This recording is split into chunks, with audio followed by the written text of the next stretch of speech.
श्री स्वामी समर्थ मठाचे संस्थापक मठाधिपती गुरुवर्य स्वर्गीय दादा महाराज दरेकर यांच्या आज 10 जुलै रोजी 14व्या स्मृतिदिनानिमित्त प्रतिवर्षीप्रमाणे श्री स्वामी समर्थ मठाच्या वतीने गुरुवर्य दादांच्या प्रतिमेचे पूजन करून दादांच्या स्मृतींना उजाळा दिला व विनम्र अभिवादन करण्यात आले। तसेच मठाच्या वतीने 100 वृक्षांचे वृक्षारोपण केले गेले व वृक्षसंगोपनाचाही संकल्प भक्तांच्या व सेवेकरांच्या मार्फत केला गेला। त्याचबरोबर पळसदरी येथील जिल्हा परिषदेच्या शाळेतील विद्यार्थ्यांना शैक्षणिक साहित्यांचे वाटप करण्यात आले। या प्रसंगी दादांचे कुटुंबीय, शिक्षक वर्ग, सेवेकरी वर्ग, शाळेय शिक्षक व भावी भक्त उपस्थित होते।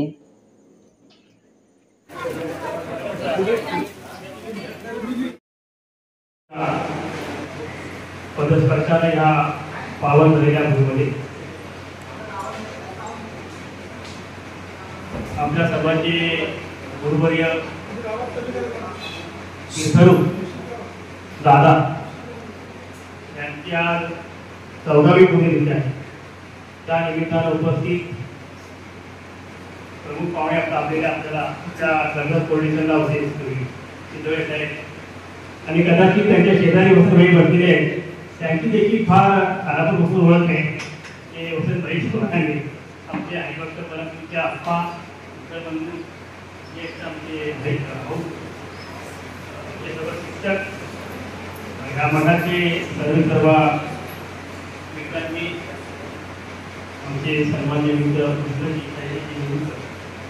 सर्व बंधूंनो आणि भगिनी, खरं तर आज शाळेतल्या मुलांना वह्या वाटप करण्याचा कार्यक्रम या मठाच्या वतीनं निश्चित केला। तरी देखील काही पार्श्वभूमी थोडी या ठिकाणी आपल्याला सांगतो। ह्या मठाची निर्मिती होत असताना दादांचा आमचा परिचय हा लहानपणापासून याचं कारण आहे। दादांचं घर आपल्या शेजारी गावात होतं, त्यामुळे ते रुणाळमधले जे दादांकडून आमचे जोडले गेलेले आहेत ते आतापर्यंत आमच्या सोबत आहेत। मठाच्या निर्मिती होत असताना दादांनी आमच्या होळीमाळावरती प्रथम मीटिंग झाली।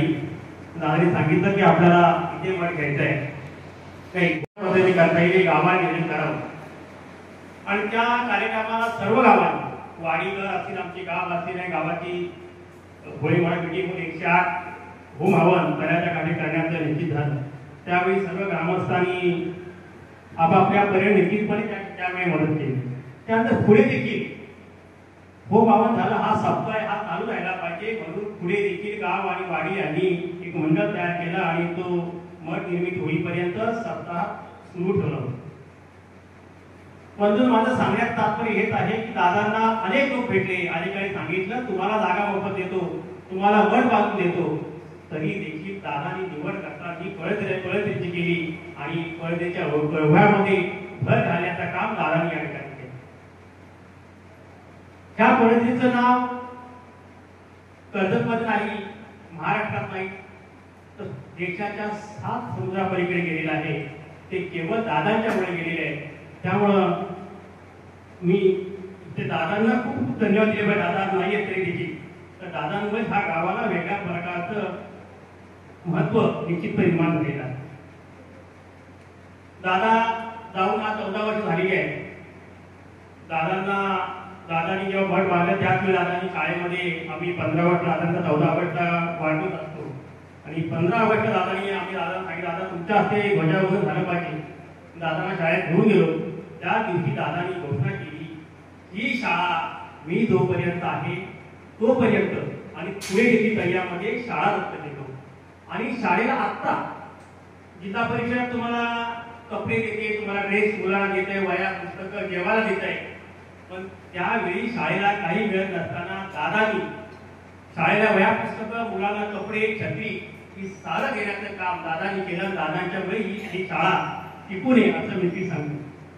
आणि तोच योग साधून कदाचित आज विक्रांतजी दरेकर यांनी देखील दादांच्या 14व्या पुण्यतिथी निमित्त या ठिकाणी मुलांना वह्यांचं वाटप आणि जेवणाकरता देखील या ठिकाणी निमंत्रित केलेलं आहे। दादांच्या अनेक आठवणी आहेत।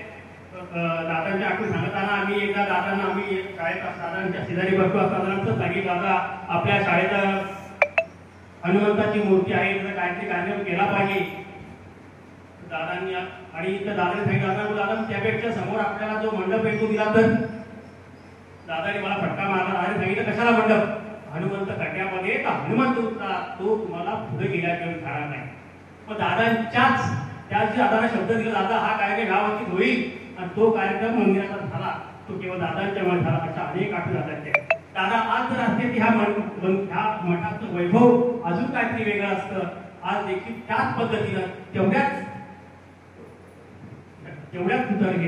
विक्रांती देखील तेवढ्याच दादांच्या तोडीनं काम आज ते करता येईल. आज कदाचित उद्याचं गुरुवार पाहिल्यानंतर आज जागा नसते. आम्ही बघतो शाळेकडे गाड्या लावलेल्या जातात, इकडे जागा नाही. अशा पद्धतीनं मठाचं वैभव दिवसेंदिवस वाढत आहे. खरं तर वेळ झालेला आहे. त्या ठिकाणी मी विक्रांतला देखील या ठिकाणी धन्यवाद देतो. आणि दादांच्या 14व्या पुण्यतिथी निमित्त दादांना मी मनपूर्वक अभिवादन करतो आणि थांबतो. जय हिंद.